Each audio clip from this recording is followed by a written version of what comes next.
என்றென்றும் என் சிந்தையில் நின்று நிலை பெற்று வழிகாட்டுகின்ற முருகப்பெருமானுடைய திருவடிகளை நினைவில் கொண்டு என்னுடைய இந்த ஆய்வு அறிமுக உரையை ஆரம்பிக்கின்றேன். இங்கே வந்து குழுமியிருக்கின்ற அறிவில் சிறந்த ஆன்றோர்கள், பெரியோர்கள், ஆதார அறக்கட்டளையினுடைய நிர்வாக உறுப்பினர்கள் மற்றும் பல்கலைக்கழக மாணவர்கள் முதலான அனைவருக்கும் இந்த மாலை நேரத்தில் என்னுடைய பணிவான வணக்கத்தை தெரிவித்து இந்த உரையை ஆரம்பிக்கின்றேன்.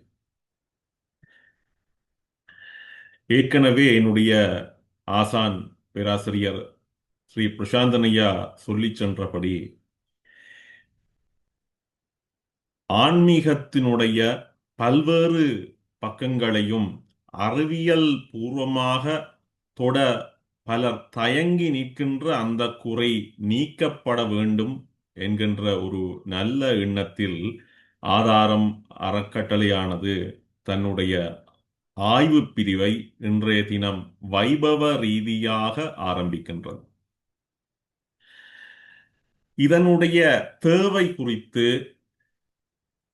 திரு வரதராஜா கஜமுகன் அவர்களும்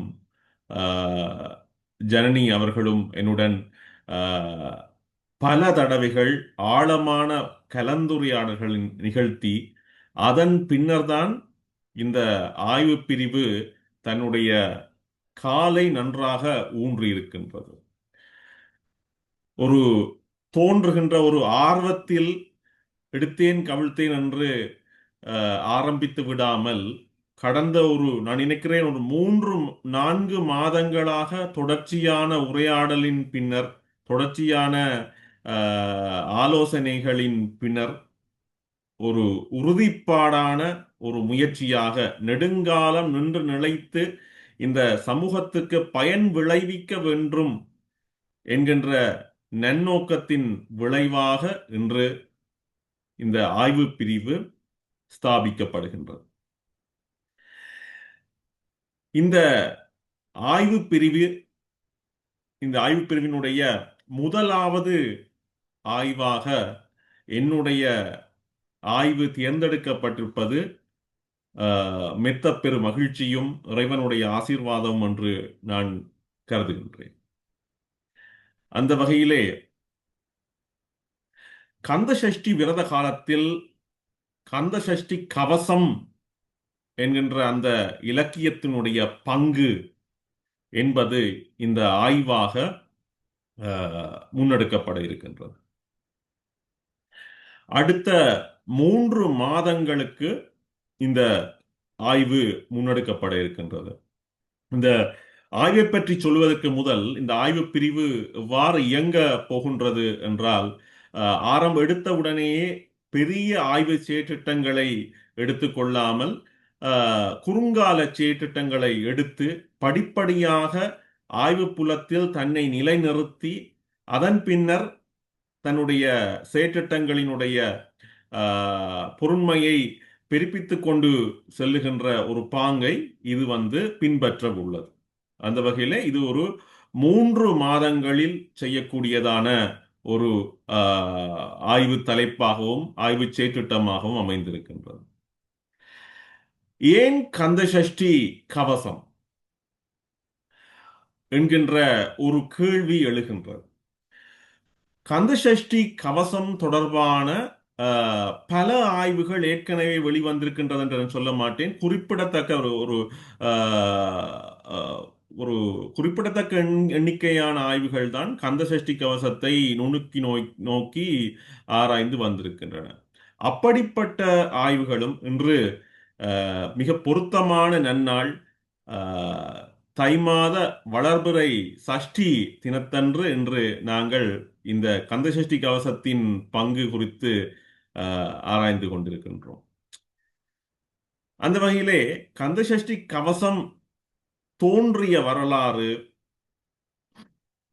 அது கொண்டிருக்கின்ற உள்ளடக்கம், அந்த உள்ளடக்கம் காவிக்கொண்டு தருகின்ற தொன்ம செய்திகள், தவிரவும் இது தோன்றிய காலத்தில் இருந்த சமூக செய்திகள் இவ்வாறாக அந்த இலக்கியத்தில் இருக்கின்ற பல விஷயங்கள் வந்து ஏற்கனவே பலரால் ஆராயப்பட்டிருக்கின்றன. ஆனாலும் எங்களுக்கு தெரிந்து நாங்கள் சிறு பிள்ளைகளாக இருந்து இன்று வந்த இந்த காலத்திலேயே கந்தசஷ்டி கவசம் என்பது ஒரு பாராயண நூலாக, ஒரு தோத்துர நூலாக எங்கள் இலங்கை சைவ சமய மக்களிடத்தே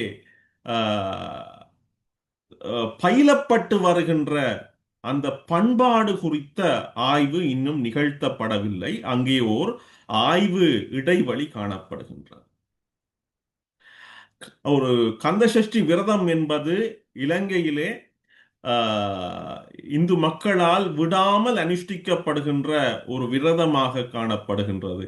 அந்த விரதத்தில் முக்கியம் இடத்தை வகிப்பது இந்த கந்தசஷ்டி கவசத்தினுடைய பாராயணம். அந்த கவசத்திலேயே பாலதேவராய சுவாமிகள் சொல்லுகிறார், ஒரு நாள் 36 கொண்டு ஓதியே ஜெபித்து உகந்து நீர் அணிய என்று சொல்லுகின்றார்.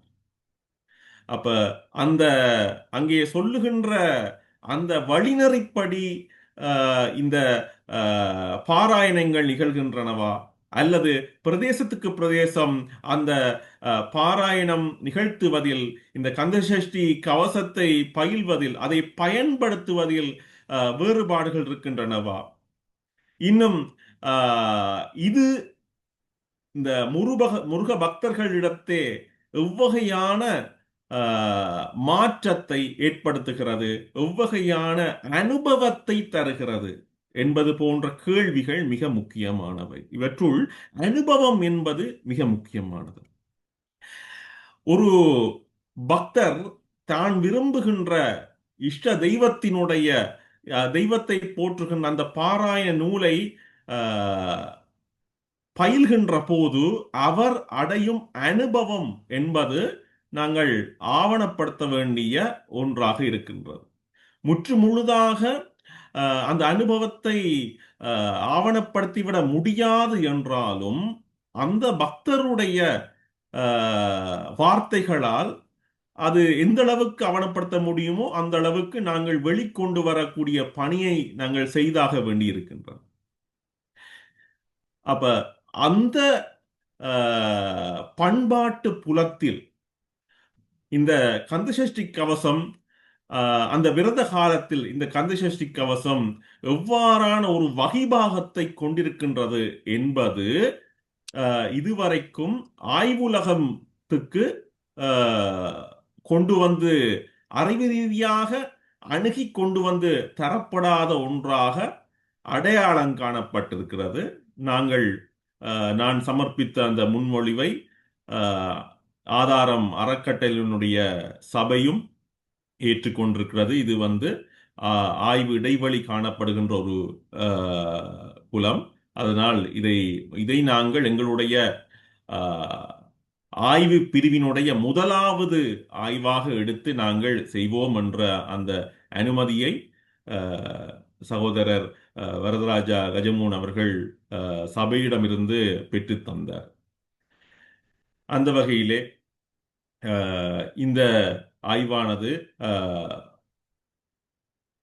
கொஷனையர் என்று சொல்லப்படுகின்ற தரவுத்தாள் வினாத்தாள்கள் மூலமாக இந்த விரதத்தை அனுஷ்டிப்பவர்களை அணுகி அவர்களிடமிருந்து கருத்துகளையும் தரவுகளையும் பெற்று தன்னுடைய அந்த தரவு பகுப்பாய்வுக்கு உட்படுத்த முனைகின்ற அதே வேளையிலே சமய பெரியோர்கள், இந்த விரதம் சார்ந்த மேலதிக அறிவுள்ளவர்கள், கந்தசஷ்டி கவசம் சார்ந்த மேலதிக அனுபவங்கள் உள்ளவர்களிடம் தனியான நேர்காணல் மூலமாகவும் தரவுகளை சேகரிக்க திட்டமிடப்பட்டுள்ளது. இந்த ஆய்வானது மார்ச் மாத இறுதியிலே முடிவடையும் என்று திட்டமிடப்பட்டிருக்கின்றது. இறைவனுடைய சித்தப்படி அவ்வாறே நிகழ வேண்டும் என்று நாங்கள் அனைவரும் வேண்டுகின்றோம். உங்கள் அனைவருடைய ஆதரவும் ஒத்துழைப்பும் இந்த ஆய்வு செயற்றிட்டத்திற்கு மட்டுமல்லாமல் இனி வருகின்ற பல ஆய்வு தேர்ச்சிட்டங்களுக்கும் தேவை என்பதை உணர்த்தி, ஏற்கனவே சகோதரி கூறியது போல எங்களுடைய இந்த அஹ், ஆதார மரக்கட்டளையில் இணைகின்ற கை கொடுக்க விரும்புகின்ற தோழர்கள் அந்த வாட்ஸ்அப் இணைப்பு இந்த இதிலே அளிக்கப்பட்டிருக்கின்றது. அதை அழுத்துவதனூடாக எங்களுடைய வாட்ஸ்அப் குழுமத்திலே இணைந்து கொள்ள முடியும் என்பதையும் நானும் மீள ஞாபகப்படுத்தி, அனைவரும் கூடி இந்த தேரை இழுப்போம் என்பதையும் சொல்லி அனைவரையும் இந்த ஆய்வு செயற்றிட்டத்தில் பங்கெடுக்க வேண்டும் என்று வேண்டிக் கொண்டு என்னுடைய இந்த சிறிய ஆய்வு அறிமுக உரையை நிறைவு செய்து கொள்கின்றேன். நன்றி.